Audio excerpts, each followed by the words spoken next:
അല്ല, എവിടെയായിരുന്നു? കുറച്ച് നാളായല്ലോ കണ്ടിട്ട്. മനസ്സിലായില്ലേ? നമ്മുടെ ലസിത കുണുകുണുവാവയില്ലേ, കഴിഞ്ഞ തദ്ദേശ സ്വയംഭരണ തെരഞ്ഞെടുപ്പിൽ 8 നിലയിൽ പൊട്ടി 10 വോട്ട് പോലും തികച്ചു പിടിക്കാതെ അന്ന് പോയ പോക്ക. പിന്നെ ഈ കഴിഞ്ഞ ദിവസം നമ്മുടെ ലഹളാ മോർച്ചയുടെ ഇടയിൽ കിടന്നുകൊണ്ട് ചേച്ചി കിടന്ന് വിരകുന്നതൊക്കെ കണ്ടായിരുന്നു. ഇപ്പൊ ചേച്ചിയുടെ പ്രശ്നം എന്താണെന്നറിയാം?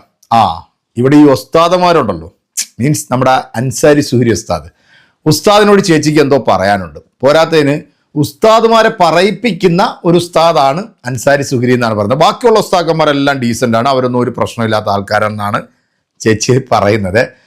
ചേച്ചി ഒന്ന് റിവൈൻഡ് അടിക്കണം, എന്നിട്ടൊന്ന് ബാക്കിലേക്ക് ഒന്ന് പോവുക. ചേച്ചിയുടെ വീഡിയോ തന്നെ അങ്ങോട്ട് എടുത്തിട്ട് അങ്ങോട്ട് നോക്കുമ്പോൾ അതിനകത്ത് ചേച്ചി കാണാൻ പറ്റും.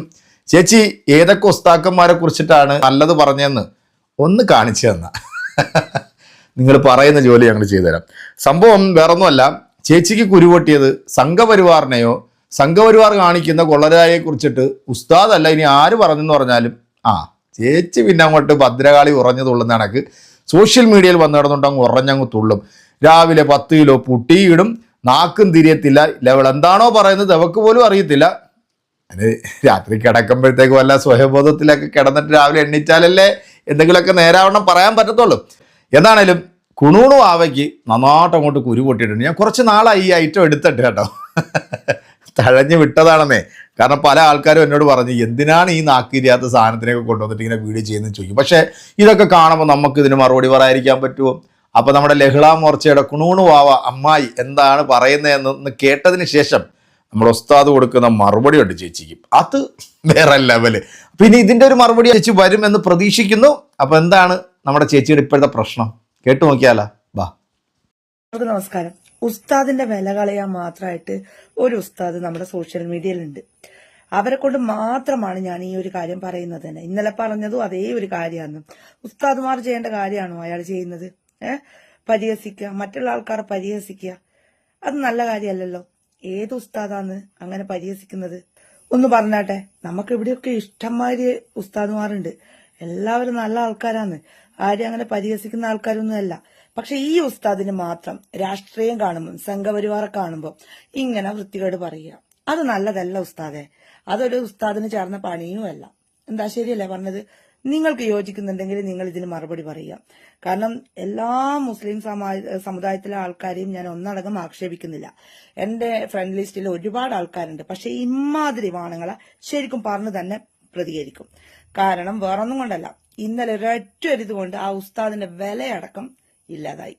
ഇന്ന് ഉസ്താദിന് ഓർമ്മയുണ്ടോന്ന് അറിയില്ല, ഉസ്താദിന്റെ മോനൊരിക്കൽ വീണിട്ട് പിന്നെ എല്ലാവരോടും പ്രെയർ ചെയ്യണമെന്ന് പറഞ്ഞിട്ട് ഞാനടക്കം നല്ല രീതിയിൽ കമന്റ് ഇട്ട ഒരു വ്യക്തിയാണ്. എന്നിട്ട് ആ ഉസ്താദാണ് വളരെ മോശമായിട്ട് 1-2 ദിവസങ്ങളായിട്ട് പാട്ടും കളിയും ഇങ്ങനത്തെ കാര്യങ്ങളൊക്കെ പറയുന്നത്. നല്ല കാര്യമൊന്നല്ല ഇത്. ഓക്കെ, ഈ ഒരു കാര്യം പറഞ്ഞിട്ടാണ് ഇപ്പൊ ലൈവില് വന്നത്. അല്ല, എന്തൊരു വിലയാണ് ഉസ്താദിന് ഇടുന്നത്?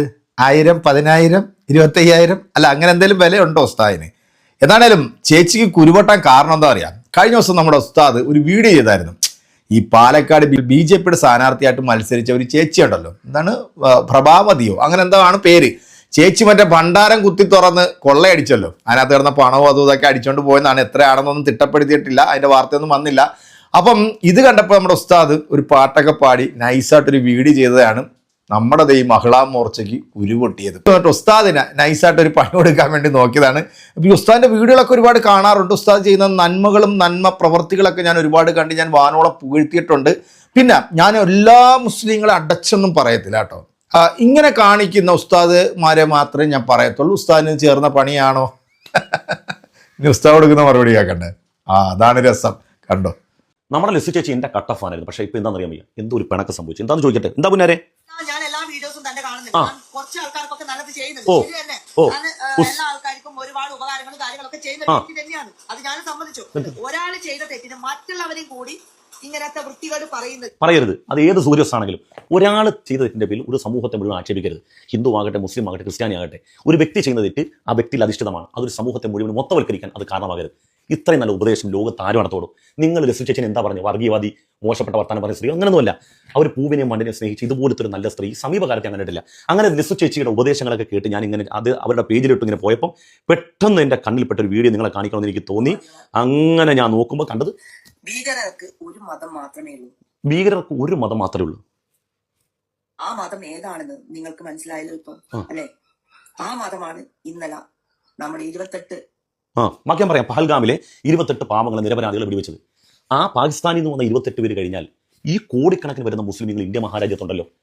ഈ നമ്മുടെ പഹൽഗാമിൽ കയറി ആക്രമിച്ച ആ തീവ്രവാദികളെ കൈകാര്യം ചെയ്യാൻ വേണ്ടി ഓപ്പറേഷൻ സിന്ദൂർ എന്ന പദ്ധതി ഇട്ടപ്പോൾ അതിൽ മുൻനിര നായികയായി പ്രവർത്തിച്ച ആളുടെ പേര് സോഫിയ ഖുറൈഷി. നിങ്ങൾ പറഞ്ഞില്ലേ ഭീകരതയ്ക്ക് ഒരു മതമുള്ളെന്ന്? ആ മതത്തിൽപ്പെട്ട സ്ത്രീയാണ് നമ്മുടെ ഇന്ത്യ ഓപ്പറേഷൻ സിന്ദൂറിൽ ഭാഗമായിട്ടുള്ളത്. ഓപ്പറേഷൻ സിന്ദൂറിന്റെ ഭാഗമായി സോഫിയ ഖുറൈഷി മുൻനിര നായികയായി പ്രവർത്തിക്കുമ്പോൾ നമ്മുടെ നാട്ടിൽ പെട്ട ജ്യോതി മൽഹോത്ര എന്ത് ചെയ്യുമായിരുന്നു? ജ്യോതി മൽഹോത്ര രാഷ്ട്രീയം ഏതാണ്? ജ്യോതി മൽഹോത്ര പിടിച്ച കൊടി ഏതാണ്? ജ്യോതി മൽഹോത്ര അന്ന് ചെയ്ത പണി എന്തറിയോ? നോക്ക്, പാക് ഏജന്റുമാർക്ക് വർഷങ്ങളോളം രഹസ്യങ്ങൾ കൈമാറി ഓപ്പറേഷൻ സിന്ദൂറിന് ഒറ്റിക്കൊടുത്തു. ഇവളൊരു വ്ളോഗറാണെന്ന് മാത്രമല്ല, കേരളത്തിൽ വന്ന് നിങ്ങളുടെ പ്രിയപ്പെട്ട നേതാക്കന്മാരോടൊപ്പം ഫോട്ടോ എടുത്തിട്ടുണ്ട്. ആ വാർത്ത നിങ്ങൾ ശ്രദ്ധിക്കുമല്ലോ. ഇനി പറ, ജ്യോതി മൽഹോത്രയുടെ ആ മതം തിരിച്ച് നമുക്ക് പറയണ വേണ്ടേ? അങ്ങനെ പറയാതിരിക്കലാണ് ഞങ്ങളുടെ വിവേകം. നോക്കൂ നിങ്ങൾ, ഭീകരതക്കൊരു മതമുണ്ടെങ്കിൽ സ്വാമി അസീമാനന്ദഗിരി മക്ക മസ്ജിദ് സ്ഫോടനം, 10 ചില്ലുവാനം ആളുകൾ മരണപ്പെട്ട മക്ക മസ്ജിദ് സ്ഫോടനം, അതിൽ പിടിക്കപ്പെട്ട സ്വാമി അസീമാനന്ദഗിരിക്ക് മതമില്ലേ? അവരുടെ മതം നോക്കി അവരെ മൊത്തവൽക്കരിച്ചോ? ഇല്ല. എന്തിനേറെ പറയണം, നമ്മുടെ കേരളത്തിൽ ഏറ്റവും വലിയ ഉഗ്ര സ്ഫോടനം ഏതാ? കളമശ്ശേരി സ്ഫോടനം. മാറ്റിന്റെ മതം നമ്മൾ നോക്കി അവരെ ആക്ഷേപിക്കാറുണ്ടോ? ഇല്ല. എന്തിനേറെ പറയണം, ഇന്ത്യ മഹാരാജ്യത്തെ വലിയ സ്ഫോടനങ്ങളിലൊന്നായിരുന്നു മലേഗാവ്. അതിലാദ്യം പ്രതികർക്കപ്പെട്ടതാരാ? നിങ്ങളുടെ കൂടി നേതാവായിരുന്ന പ്രഗ്യാൻ സിംഗ് താക്കൂർ ആയിരുന്നു. പിന്നീട് ആ കേസൊക്കെ വഴിമാറി. ഇങ്ങനെ തുടങ്ങി ഈ രാജ്യത്ത് എത്രയെത്ര സംഭവങ്ങൾ. ഇനി പോട്ടെ, ഈ ഭീകരന്മാർക്കെല്ലാം മതമുണ്ടെങ്കിൽ ഞാൻ ഒരു ലിസ്റ്റ് അങ്ങോട്ട് വായിക്കുകയാണ്. നിങ്ങൾ പറയണേ. പാകിസ്ഥാന് വേണ്ടി ചാരപ്പണി, DRDO ഗസ്റ്റ് ഹൗസ് മാനേജർ അറസ്റ്റിൽ മഹേന്ദ്ര പ്രസാദിനെ പിടികൂടിയത് രാജസ്ഥാൻ CID ഇന്റലിജൻസ്. അടുത്തത്, വീണ്ടും പാക് ചാരന്മാർ അറസ്റ്റിൽ, ബംഗാളിൽ പിടിയിലായ മുകേഷും രാകേഷും നല്ലവരായ ഉണ്ണി. ഓപ്പറേഷൻ സിന്ദൂറിന് പാകിസ്ഥാന് നിർണായക വിവരങ്ങൾ കൈമാറി നേവി ആസ്ഥാനത്തെ ഉദ്യോഗസ്ഥൻ പിടിയിൽ. ഇങ്ങനെ ഇങ്ങോട്ട് വന്നു കഴിഞ്ഞാൽ പാകിസ്ഥാന് വേണ്ടി ചാരപ്പണി, കർണാടകയിൽ UP സ്വദേശി എഞ്ചിനീയർ അറസ്റ്റിൽ, പേര് ദീപ് രാജ് ചന്ദ്ര. ഇനി അതും പോരാ, നമ്മുടെ കേരളത്തിൽ തന്നെ RS നേതാവിന്റെ വീട്ടിൽ നിന്ന് പിടികൂടി 770 കിലോ സ്ഫോടക വസ്തു, കേസെടുത്തു പോലീസ്. ഇങ്ങനെ എത്ര സംഭവങ്ങളുണ്ട്. ഇതിൻ്റെയൊക്കെ പേരിൽ ഒരു സമൂഹത്തെ മുഴുവനും നമ്മൾ ആക്ഷേപിച്ചോ? അവർ തീവ്രവാദികളാന്ന് പറഞ്ഞു, ഭീകരവാദികളാന്ന് പറഞ്ഞു, ഒന്നും നമ്മൾ പറഞ്ഞിട്ടില്ല. അങ്ങനെ പറയാതിരിക്കലാണ് നമ്മുടെ വിവേകം. ഇത് സ്ഥിരം പറഞ്ഞുകൊണ്ടിരിക്കുന്ന ലെസ്യ ചേച്ചിയാണ് ഒരേ സമയം ഉപദേശവും ഊഞ്ഞാലാട്ടവും. ഇതുകൊണ്ട് കഴിഞ്ഞില്ല, ബാക്കി കൂടെ കാണിച്ചു തരാം. ലെസ്യ ചേച്ചി ഇവിടെ നിന്നും പറഞ്ഞ് അവസാനിപ്പിച്ചിട്ടില്ല. എന്നിട്ട് ലെസ്യ ചേച്ചി ഇതൊക്കെ പെട്ടെന്ന് മറക്കും. ചേച്ചിക്ക് അറിയാൻ പറ്റാത്തതുകൊണ്ട് ഒരു കിൻഡൽ സാധനം എൻ്റെ കൈ കിടക്കുക, ഞാനിതൊന്നും കളയത്തില്ല. അടുത്ത സാധനം നോക്ക്. ഇപ്പോൾ എന്താ ഇങ്ങനത്തെ കോലത്തിൽ നിന്നല്ലേ? അതെ, ഞാൻ നബീനെ കാണാൻ വരുന്നുണ്ട്. നിങ്ങൾക്ക് ഗുരുവായൂരിൽ വരാൻ പറ്റുവാണെങ്കിൽ ഞങ്ങൾക്ക് പള്ളിയിലും കയറാം. ഈ നബിയെ കാണാൻ വേണ്ടി പാളയംപള്ളിയിൽ പോയി അങ്ങനെ നബിയെ കാണുക.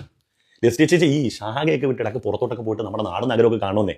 എന്തെങ്കിലുമൊക്കെ പുറത്തുനിന്നൊക്കെ ആളുകളിൽ നിന്ന് സംസാരിച്ചിട്ടെങ്കിലും കിട്ടുന്ന വിവരമെങ്കിലും നമുക്ക് വേണം. നിങ്ങളൊരു കാര്യം മനസ്സിലാക്കുക, ജസ്ന സലീം ഇസ്ലാമോട്ട് എന്ത് ബന്ധം? ഗുരുവായൂർ കയറി നടക്കുന്ന ഒരു പെണ്ണ്, മേത്തച്ചിയുടെ പേരും കൊണ്ട് നടക്കുന്ന ഒരു പെണ്ണ്, അവർ ഭയങ്കര കണ്ണൻ ആരാധകയാണ്. അവരുടെ പേരും പറഞ്ഞ് നിങ്ങൾ എന്തെല്ലാം ആക്ഷേപങ്ങൾ പറഞ്ഞു. ഇതുകൊണ്ട് മാത്രമല്ല, മനാഫിന്റെ വിഷയം നിങ്ങൾ നടത്തുമ്പോൾ നിങ്ങൾ പറയുന്നത് ഈ സമുദായം മുഴുവൻ മോശമാണെന്ന് അടച്ചാക്ഷേപിക്കുന്ന വീഡിയോ എൻ്റെ കയ്യിലുണ്ട്.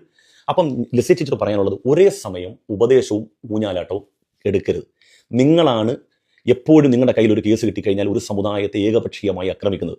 ഞങ്ങളുടെ ഒന്നും പണി അതല്ല. എൻ്റെ ഏത് വീഡിയോ വേണമെങ്കിൽ നിങ്ങൾക്ക് അനലൈസ് ചെയ്യാം. എവിടെയെങ്കിലും ആ വ്യക്തിഗതമായ വ്യക്തിയിൽ അധിഷ്ഠിതമായ മറുപടി അല്ലാതെ ഒരു സമൂഹത്തെയും ഞാൻ അടച്ചാക്ഷേപിച്ചതായിട്ട് ഒരു വീഡിയോ, അര വീഡിയോ ലെസ്യ ചേച്ചി ചെയ്ത് തന്നാൽ നിങ്ങൾ പറയുന്ന പണി ഞാൻ ചെയ്യും. അപ്പോൾ ലെസ്യ ചേച്ചി വീണ്ടും പറയുന്നു, ഒരേ സമയത്ത് ഉപദേശവും ഊഞ്ഞാലാട്ടവും വേണ്ട.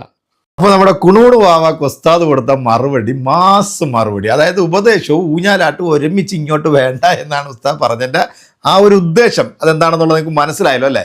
ഇങ്ങനെ പറയാൻ പറ്റൂ, ഇതുപോലുള്ള മരവാഴകൾക്ക് ഇങ്ങനെ മറുപടി കൊടുക്കാൻ പറ്റൂ. പിന്നെ ചേച്ചി എന്ന് പറയുമ്പോഴത്തേക്ക് പൂവിനെയും വണ്ടിനെയും ഭൂമിനെയൊക്കെ ഒരേപോലെ സ്നേഹിച്ച് നല്ല രീതിയിൽ എന്താ പറയുക, ഇവിടുത്തെ എല്ലാ മതങ്ങളെയും ഏകോദര സഹോദരങ്ങളെ പോലെ കാണുന്ന ഇത്ര നല്ല മനസ്സിനുടമ വേറെ ആരുണ്ട് നമ്മുടെ കേരളത്തിൽ? ഒന്ന് പറഞ്ഞതാ.